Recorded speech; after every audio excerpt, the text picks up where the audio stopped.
మా ఆడబిడ్డలకు కళ్యాణ లక్ష్మి ఇస్తాంటివి, కళ్యాణ లక్ష్మి కేసీఆర్ లక్షిస్తే లక్ష కాదు తులం బంగారం అదనంగా ఇస్తాంటివి. మరి ఇంతవరకు ఇస్తలేరు కాంగ్రెస్ ప్రభుత్వం. ముఖ్యమంత్రి గారిని మా మహబూబ్నగర్ జిల్లా ఆడబిడ్డల తరఫున నేను గుర్తు చేస్తా ఉన్నా, తొందరగా మాకు తులం బంగారం ఇచ్చే ఏర్పాటు చేయండి. రెండవది 2500 రూపాయలు ప్రతి ఆడబిడ్డకి ఇస్తా అని చెప్పారు. దాని మీద కనీసం ఇంతవరకు రివ్యూ కూడా చేయలే. మహిళా దినోత్సవం వస్తున్నది, మరి పెద్ద ఎత్తున మేమందరం మహిళలను కూడా జమై మిమ్మల్ని ప్రశ్నిస్తాం. కాబట్టి తక్షణమే మీరు మహిళలకు ఇస్తా అన్న 2500 రిలీజ్ చేయాలని కోరుతా ఉన్నాం.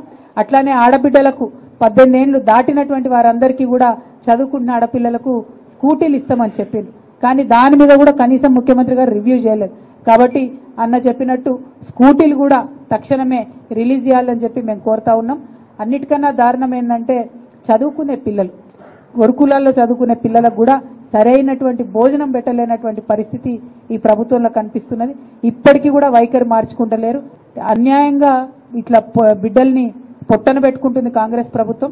మేము ఈ వైఖరిని ఈ రోజుతోని లెక్క 58కి చేరింది. నిజంగా తెలంగాణ ఉద్యమం తర్వాత ఎన్నడూ కూడా బిడ్డలు చనిపోతున్నారనే మాట వినొద్దనుకున్నాం, కానీ మళ్ళా కాంగ్రెస్ ప్రభుత్వం వచ్చింది, బిడ్డలు చనిపోవడం మొదలైంది.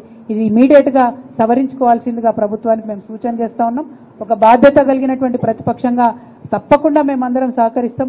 మా అన్న ప్రవీణ్ అన్న గారు స్వయంగా తనే గురుకులాలు నడిపినటువంటి వ్యక్తి కాబట్టి పార్టీలు ఏవైనా సరే పిల్లలు బాగుండాలనేటటువంటిది ప్రధాన అంశంగా టేకప్ చేయాలని కోరుతున్నాం. ఇంకొక ప్రధానమైన విషయం, SC ST BC fee reimbursement అన్నది జరుగుతలేదు. చదువులు ఆగిపోయే పరిస్థితి వస్తున్నది, అప్పుల పాలైపోతా ఉన్నారు తల్లిదండ్రులు. ఆ విషయంలో ప్రభుత్వం శ్రద్ధ పెట్టాలని కోరుతున్నాం.